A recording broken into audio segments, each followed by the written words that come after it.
అంటే అసలు ప్రాబ్లం ఏంటి, సమస్య ఎక్కడ వస్తుంది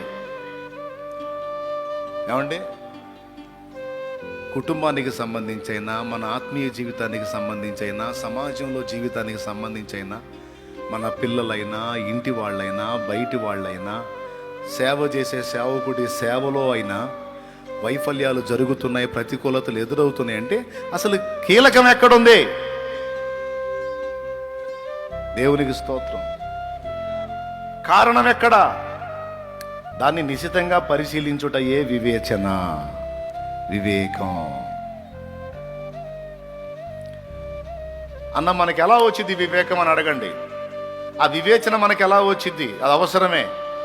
పామురం వల్ల నిష్కాపట్యం అవసరమే, పాము లాంటి వివేకం అవసరమే. ఆ వివేకం మనకి ఎలా వచ్చింది అంటే ఆ వివేకం కూడా దేవుడే ఇవ్వాలి. అది పరిశుద్ధ